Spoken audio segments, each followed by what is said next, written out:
I don't need kids. At the funeral, that's what my father, Nick, declared, leaving the other relatives looking at him in disbelief. I'm getting remarried. This time to a younger and more attractive woman. Right, Abby? Oh, Nick, you always say the craziest things. Nick then pulled Abby and another woman's name from among the employees attending, embracing her. Abby seemed happy, clinging to my father's arm. Do you even understand the situation right now? What? My old wife finally kicks the bucket, and it's a day to remember. I glared at my father. Then, Sophia gently put her arm around my shoulder. I'll take care of Candace. I'm not paying any child support. That's fine by me. With those words, Sophia embraced me. From that day, I began living with my aunt and uncle. There was no contact from my father, but about a month later, he suddenly called. Hey. Help me out. Who is this? It's your father. My father is only Ben. I said that and hung up the phone, then blocked the number. Whether he cried or yelled, my father's hell was just beginning. I'll make sure he regrets everything.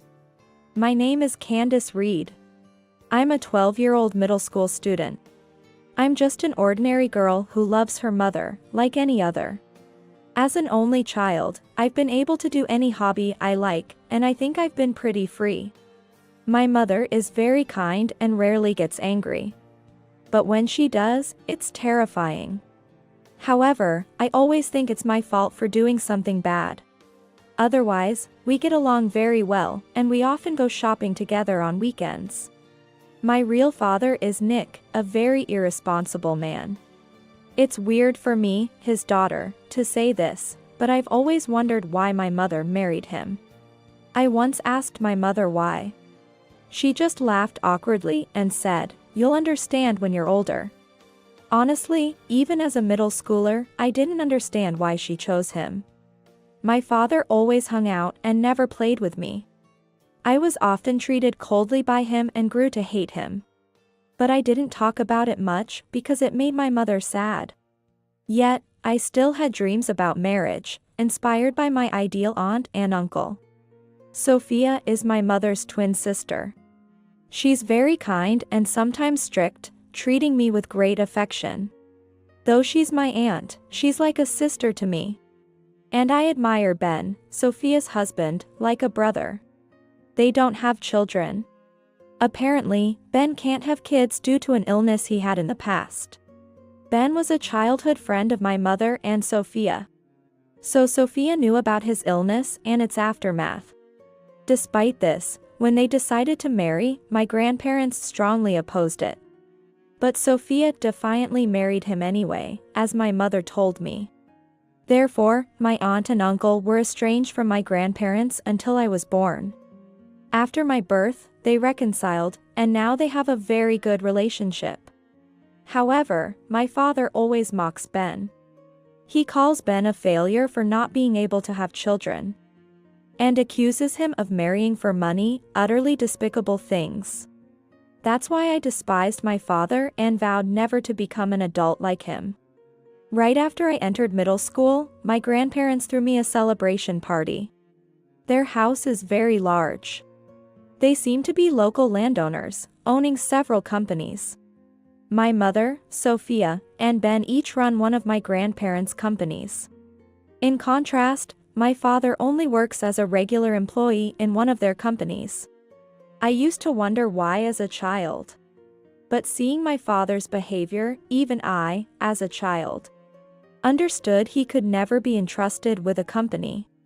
Yet, he seemed very dissatisfied with this. At the party, while pouring a drink for my grandfather, my father started talking with a smirk. "Well, it's about time you let me take over a company, isn't it?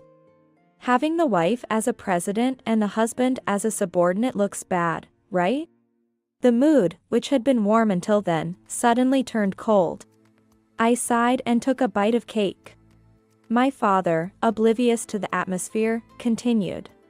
How about this? We swap positions. That would be perfect. Problem solved. This is Candace's entrance celebration. Let's not have such vulgar conversations. Vulgar, you say? My father's shout filled the room. He seemed unable to control his emotions due to the alcohol. His attacks on my calm mother looked utterly ridiculous. Why should I be just a regular employee? I followed proper procedures to get my position. That's what I'm saying. Act more like a wife. My father's words made no sense. Just when everyone was starting to think this was going nowhere, my grandfather spoke up. If we left it to you, the company would be ruined in no time. What? My father's face turned red with anger, but he fell silent at my grandfather's words. In the now quiet room, the grandfather's calm voice echoed. First of all, haven't you forgotten why you are in your current position? Wasn't it because you insulted a crucial client when we were about to entrust you with the company? My father's face turned pale, and he stepped back. The grandfather began to recount the past events slowly, as if speaking to my father. Originally, the company where my father is currently employed was supposed to be headed by him. However, before his appointment could be announced, my father had an affair with the daughter of a very important client. When the client's CEO learned of this, he stormed in. As a result, the client threatened to stop all dealings, nearly driving the company to bankruptcy. Hearing this, I felt embarrassed and pitied my father. But that's a story from 10 years ago. It's past the statute of limitations. Dear, you're not the one to decide the statute of limitations. Interrupting him, my mother spoke sharply, and my father glared at her resentfully. Then, with a click of his tongue, he downed his drink and left the room. Sorry for spoiling the mood of the celebration. No, it's not your fault, Grandpa. The grandfather shook his head and patted my head. With my father gone, we had to restart the celebration without him. From my grandparents, I received an electronic dictionary, a book card from my mother, and the sports shoes I wanted from my aunt and uncle. I was in a great mood. When I returned home with my mother, my father had already arrived. He clicked his tongue loudly upon seeing the shopping bag I was carrying. Must be nice for you, getting everything you want. It's a celebration, that's how it should be.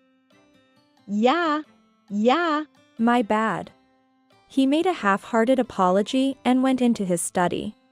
His attitude dampened my spirits, but the gifts I received still made me very happy that night. Later, my aunt and uncle invited me to go on a summer vacation trip with them. Apparently, they were planning a trip abroad and decided to invite me too.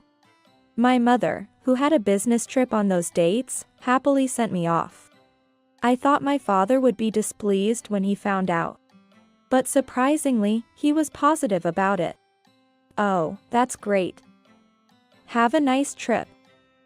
I'll be on a business trip anyway. It seemed that my father also had a business trip during the same period. I was prepared for some sarcasm from him, so this was unexpected.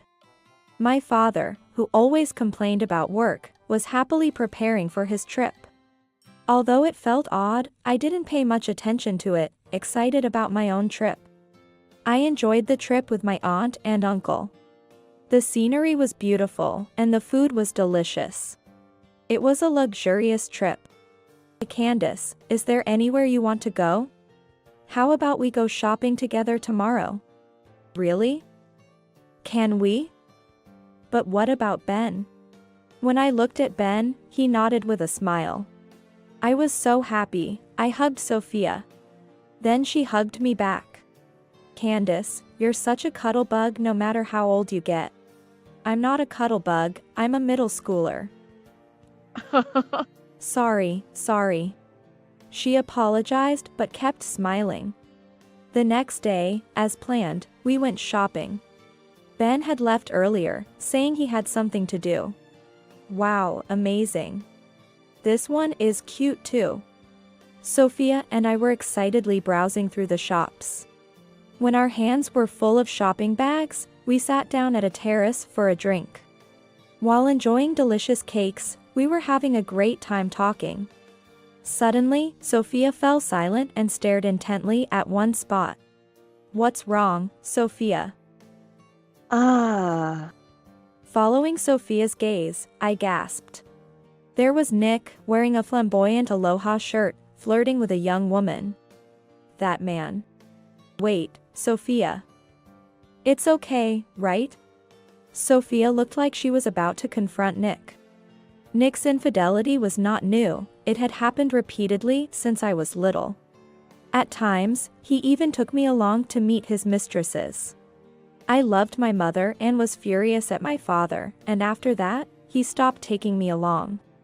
With such a past, my feelings towards my father's infidelity were just resignation. I'll tell Mom. For now, let's just ignore it. Candace. Alright, let's just take a picture and send it to your mother. Sophia took a photo and sent it to my mother. Although I was curious about how my mother would react, I assumed it would just end with her scolding him as usual. However, just before we were due to return home, my grandmother called with unbelievable news. Candace, calm down and listen. Your mother, she's been in an accident and has passed away. What? I was stunned and dropped the phone. Sophia picked up the phone and heard the same thing from my grandmother. And then she broke down crying. Later, Ben talked to my grandparents on the phone, but Sophia and I could only cry. We returned home and went straight to the hospital where my mother was taken.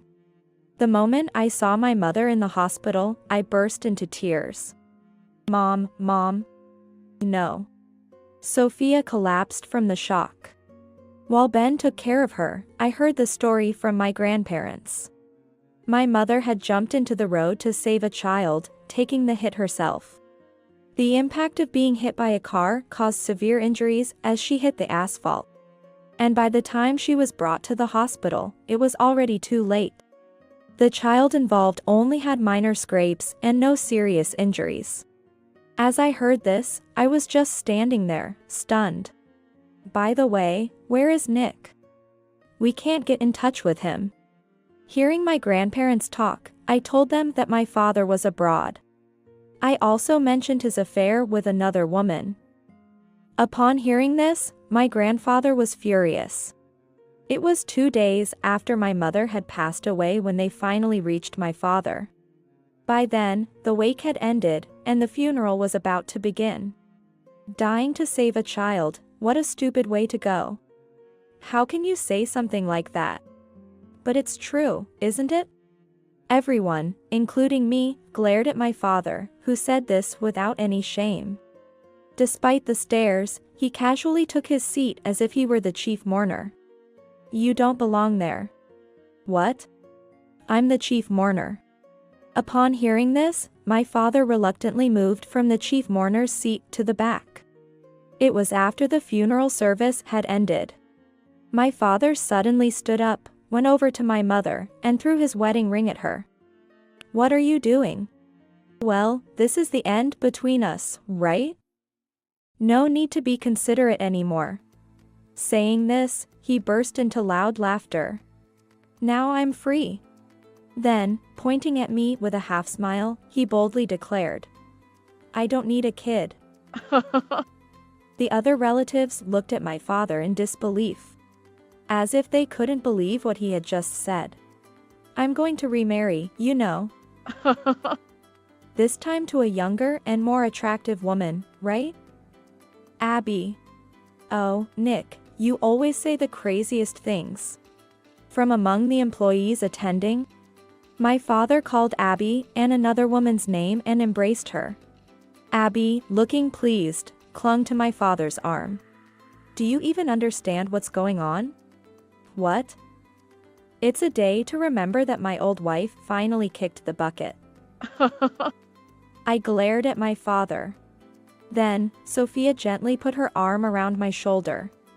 I'll take care of Candace. I'm not paying any child support. That's fine by me. Sophia said that and hugged me. From that day, I started living with my aunt and uncle. There was no contact from my father, but about a month later, he suddenly called. "Hey, help me out." "Who is this?" "It's your father." "My father is only Ben." I said this and hung up the phone, then blocked the number. Whether he cried or yelled, my father's hell was just beginning. I'll make sure he regrets everything. After I blocked him, my father seemed to have called various relatives. However, none of the relatives who knew about the events at the funeral would talk to him. He was blocked by everyone he called and finally stormed into my grandfather's company. I happened to be delivering something I had forgotten at my grandfather's company. So I heard my father shouting in front of the president's office, utterly dismayed. "Father. That was just a moment of madness. You are the man who, in his madness, threw a ring at his deceased wife." After my grandfather's words, there was a moment of silence behind the door.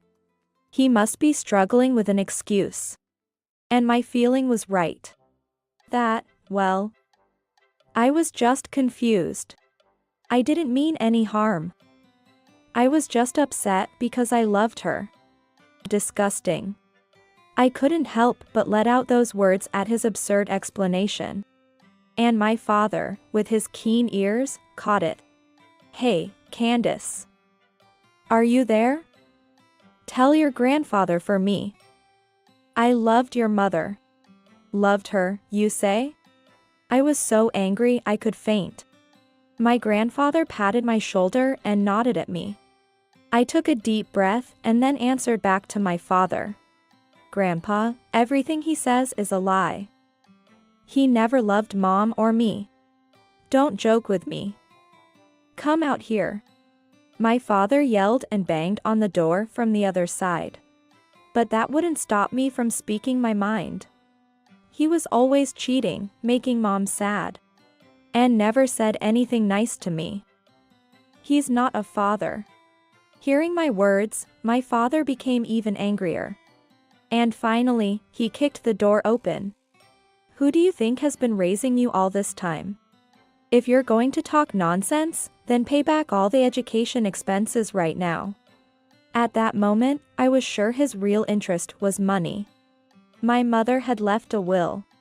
It stated that as compensation for his infidelity, he would not receive any inheritance. You say pay back, but you never contributed to her upbringing. It's all written in the will. Meddling in unnecessary things. My father spat out those words in annoyance. My selfish father was giving me a headache. And then he said something even more unbelievable. "I won't divorce. So, as the parent, I should manage the money of my minor daughter, right?" Huh? I let out a voice of utter disbelief. After all, it was my father who had said he wanted a divorce. And the dissolution of the marriage had already been accepted. This meant that the divorce between my father and mother was finalized. "What are you talking about?" "Shut up. Children shouldn't speak out of turn." "Father-in-law. That's fine, right? I'll tell the office that the documents I submitted before were a mistake. It's impossible to simply retract documents that the office has already accepted. Even I, a middle schooler, understand that. Why can't my father? You and she are now just strangers. The office won't accept such a one-sided application. No, she and I loved each other. It will surely be fine." My father's overly confident words made both my grandfather and me laugh, looking at each other. We could feel my father getting irritated on the other side of the door. "Don't making fun of me. Hey, didn't you know? Mom said she wanted a divorce." "What? She did?" His voice sounded as if he had been struck by lightning. I decided to answer him. "You know, on the overseas trip, you were in the same place as Dad, right? It was a coincidence. But when I told Mom, she said she wanted a divorce. There was sudden silence from the other side of the door. Then, I heard the sound of him sniffling. It seemed like my father genuinely believed that my mother wouldn't divorce him. And he started crying from the shock. Why a divorce? She loved me, even forgave me for cheating, why? Maybe she reached her limit? My words, hitting the nail on the head, made him cry even more, audible through the door. Even then, I couldn't feel any sympathy for my father. Anyway, it's time for you to leave today. What? Wait. What the hell, you guys? Let go. It seemed the security had arrived, as I heard a commotion. And then silence followed on the other side of the door. My grandfather and I sat down, taking a breath. What did my daughter see in that man? I've wondered that too. We both sighed and looked at each other, starting to laugh involuntarily. After laughing for a while, my grandfather contacted the company's lawyer and went to the police. My father was served with a restraining order. He complained bitterly, but apparently, he couldn't be forceful with the police and eventually accepted it. Then, a few days of peace returned. I was very sad that my mother wasn't there. But thanks to Sophia being with me, I was a little distracted. Candace, shall we go shopping? Yeah. It was when we went to a nearby department store to buy things needed for my move to Sophia's house. From a distance, a shabby-looking man approached. Ah. Dad. I screamed as he suddenly grabbed my arm. The man with messy hair and dirty clothes was my father. His eyes were bloodshot as he pleaded. Hey, I just need $10,000, no, $1,000. Give me some money. We're family, right? I forcefully shook off his hand. He fell on his buttocks but soon clung to my leg. Let go. Give me the money. Give it to me. The father in front of me had none of the cleanliness he had when we lived together. His shirt was dirty and stained with mud, and he seemed to have not bathed for days. I haven't eaten anything for 2 days. I want to take a bath and eat. Please. No, impossible. Why don't you go to that woman? As I dismissively said that, he answered while crying. Don't say that. She ran off with a younger man when she found out I had no money. I was kicked out of the house, I have nowhere to go. I almost blurted out as serves you right, but managed to hold back. Beside me, Sophia was shaking with anger. How dare you say that? You cheated with another woman and abandoned Candace. I'm truly sorry. I didn't mean any harm. That makes it even worse. Sophia's face was red with anger and tears in her eyes. I held her hand tightly and spoke to my father. I've been adopted. Sophia is now my official mom. So, you're a stranger to me now. My dad is Ben. Adopted. My father froze, wide-eyed. He had abandoned his middle school daughter. It was something that should have been easily foreseen. I despised my father for not understanding such a simple thing. If you're adopted, the inheritance won't come to me. No, there was never any inheritance for you in the first place. You should be grateful you're not being charged compensation. As I bluntly stated, my father's face wrinkled with anger. You. That's disrespectful to your father. I'm the reason you were born. You should be grateful and devoted to me. The surrounding crowd began to murmur as my father finally revealed his true nature with his angry shouts. I looked down at him with a cold, detached gaze. Then, I clearly voiced what was in my heart. I won't give you money, you cheated, and most importantly, you made Mom sad. I called you a dada for Mom's sake, but I've never thought of you as my father. Not then, not now. I had never been this straightforward before, so it must have been unexpected. My father just gawked at me. Also, there's a restraining order against you. Please abide by it. Goodbye. Candace. As he reached out his hand, I ignored him and entered the department store with Sophia. My father, who had followed, was caught by the security guards. Sophia and I finally relaxed, seeing this. It seemed that my father was handed over to the police and he mentioned my name. Despite the restraining order, he kept insisting that I would come to pick him up. Sophia was furious and arranged for a lawyer, discussing something with Ben. They wouldn't tell me what it was about. It's just what parents do, Candace. You'll understand soon, don't worry. Reassured by Ben, I decided to wait and see. A few days later, I was told there would be a meeting at my grandparents' house. So I went there with my aunt and uncle. Upon entering the living room, there was my father, Nick, looking completely haggard. And Abby, who had been by his side at my mother's funeral. They both looked scared and trembled upon noticing me. Let's start the discussion. With my grandfather's cue, the atmosphere in the room became tense. The lawyer slowly read out the purpose of today's meeting. Originally, according to my mother's will, there was no compensation claim against my father. And in return, he would not receive any inheritance. However, due to his numerous nuisances, a claim for disturbance charges was being filed instead of compensation for the affair. And against Abby, the mistress, an compensation claim was being made. That was the content of the lawyer's reading. Both my father and Abby turned pale upon hearing it.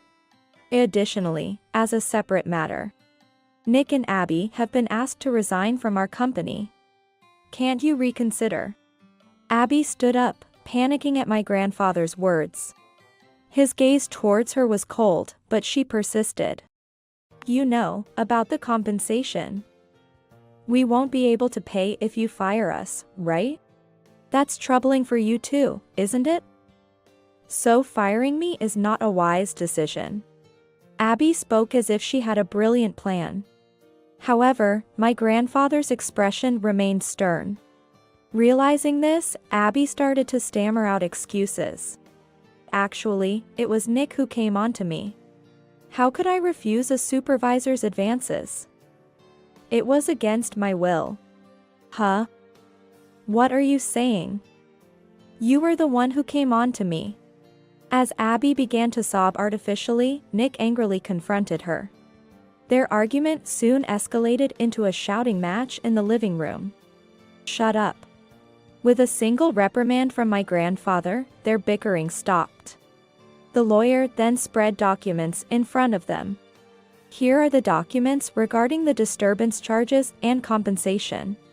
Please read them carefully and sign. I can't pay this amount.